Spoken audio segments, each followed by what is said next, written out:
Okay, hi, it's the 31st of March. We finally got out of some kind of lockdown, which is amazing.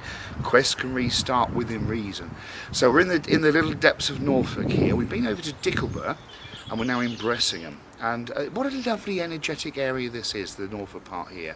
Obviously it's only just coming out of its first stage of lockdown business with the dreaded coronavirus. I think we all know the word well embedded into our brains by now. But with Quest 31 we're following the Bartram line, and with the Bartram line we're looking at the my 4th, 5th, 7th and also my 8th great grandfather in particular. And what was fascinating, when we went to Dickleburgh, we went to All Saints Church there. Lovely church warden, really friendly. His wife Sylvia, lovely, although she was the church warden as well, but he was the pianist, the organist. And we met a lovely little volunteer there as well. Very welcoming, church very beautiful. Janice has took some really nice pictures inside that church. It's of particular interest because it's actually, oddly enough, the All Saints Church at Dickleburgh is actually, its patronage is Trinity College in Cambridge. And that's been the patronage of Trinity College since the 17th century. Which not a lot of people know that, as Michael Caine would say, but it's quite interesting in that way that something so, a beautiful quaint little village like that has got its patronage from Trinity College in Cambridge. How interesting. Over 500 years old, obviously the land was used prior to that. Grade 1 listed building, built around, the current building is built around 1503 to be precise. But we're looking at Samuel Bartram, my 7th great grandfather Barnabas Bartram and Henry Bartram. I know that Janice will do lots of write-ups about that, which is really good. Then we come over here where we are now, which is an amazing little place. I can hear the pheasants and the birds, and spring's definitely afoot, or perhaps summer now at last, dare I say. But we've got the, we're at St John the Baptist Church in Bressingham. Now oddly enough there was an association with Bressingham with Jonathan Bartram around about 1695 to 1783. So, which is quite interesting. Although the church itself, its origins, I think you can tell from the style of it, it's had a lot of work done over the years, but its origins are around the year 1286. So we're looking at quite a considerable time ago. What was of interest, just to point out to you, we can't get into the church today, sadly it's closed. You can phone for private prayer, but I think we'll just skip and go on to the next church on the quest really.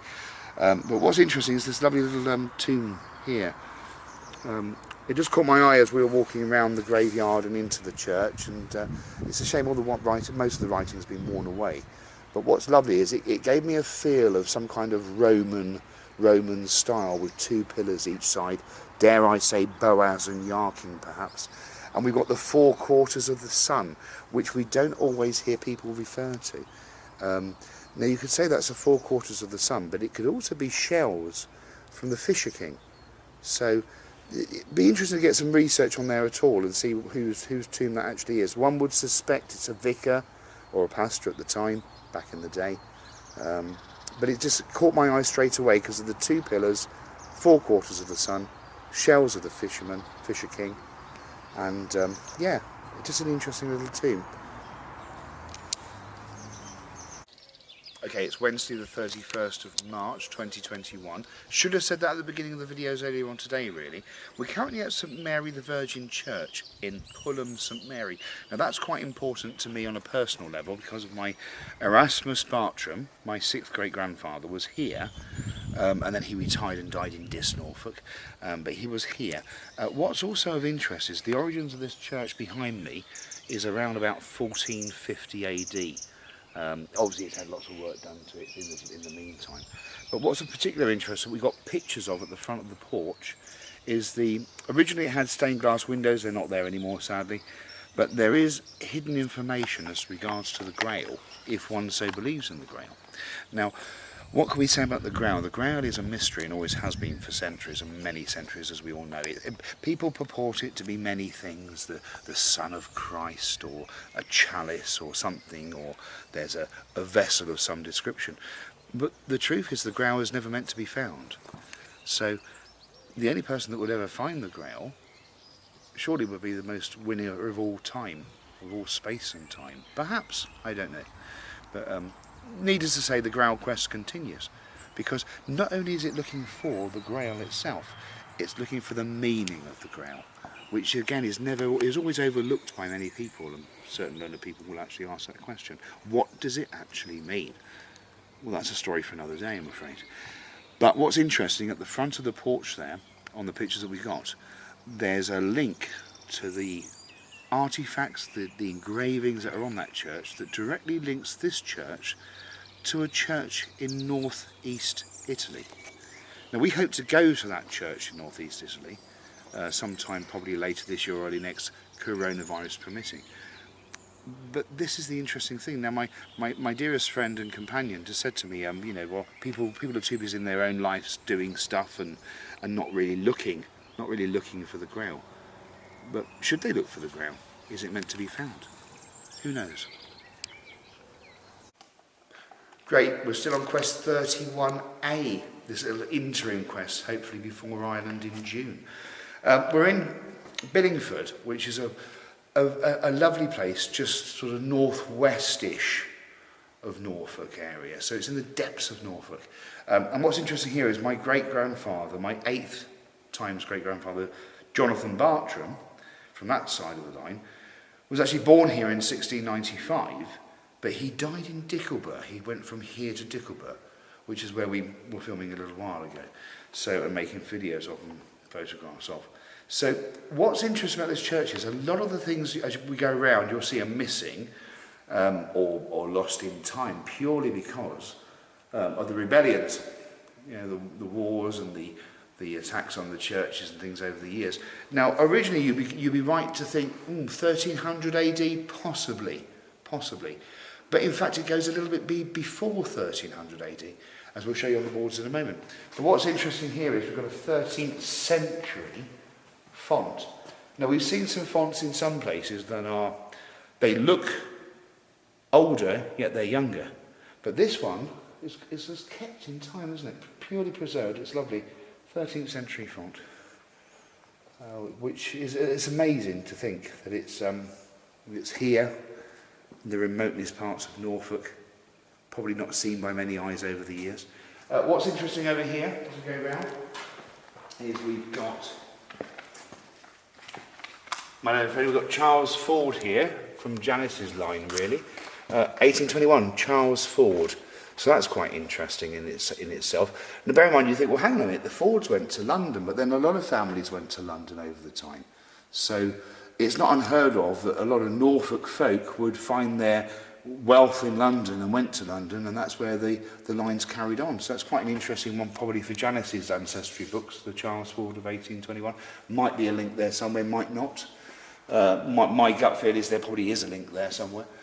On here you can see you've got the 1250 Henry Fregos, or Frego. Yeah, rectors of Billingford, so 1250. So we thought 1300 AD, a little bit earlier than that, because we had a rector here in 1250, which obviously means that the church would have been built and functioning as a church, which is quite interesting. Again, we've got the lovely funerary art. Now, myself and Janice were only talking about this a little bit earlier on. They're amazing pieces of history, and it's lovely to see. We saw one in an English Churches Conservation Trust church last year or the year before. And so this is only the second one I've seen, and it's been lovingly restored over time. It's been looked after, which is lovely. Again, you get that feel of you can imagine you get the feel of the periods of time. This place has been untouched, it's been unspoilt, apart from missing lots of artifacts and lots of paintings off the walls. But you get a sense and feel of the period of the time of the year of this church. Now, it does beg the question, these churches are here, and still here, from 1250. So we're looking at 800 years ago per se, probably a bit more. Makes you wonder whether some churches are here. Makes you wonder whether some houses that are built these days, would they still be there 800 years from now? The answer is probably not. They're not designed to last that long. But these churches were built to last. Again, nice little touch here on the... Look at this, it's amazing. Look at this eagle. He's absolutely gorgeous, and I would imagine he's Victorian. He might be earlier. He might be Edwardian. I don't know. But he certainly has a feel of Victorian period, really, from the style and the craftsmanship. I love the fact that they put the little stole over him. which just gives it a nice little feel about it. I would suspect there's been a lot of renovation in time again by pillaging and that over the years, stealing and stuff, rebellions and that. I wouldn't put this too old, to be honest. This is definitely something that's, I mean, it's been painted, it's been made to look a bit more modern. It was original concrete, so I think it would have been a later edition than 1250, that's for sure, from the design of it. But still interesting in its own right and way. And as we can see, look, there's things that are missing, sadly, as we can see clearly from the walls. You know, we've got various sconces that have been taken over time, sadly. You know, the human race doesn't do anything for its own history, does it? It decides to steal things and make money from it. So it's a bit of a shame sometimes. Lovely high altar, look at that, it's amazing. Again, fairly untouched in time, really. You get a real energetic sense of a nice feel about this as we go. And the other thing that was quite interesting is going to the high altar area, which I found quite particularly of interest, and so did Janice, in fact. There's two things of interest here. The first thing is these wonderful carvings on here, which I just find amazing. How intricate detail for the period. Absolutely wonderful design. Very, very well cared for and looked after. We've got the lovely thing here, Billingford.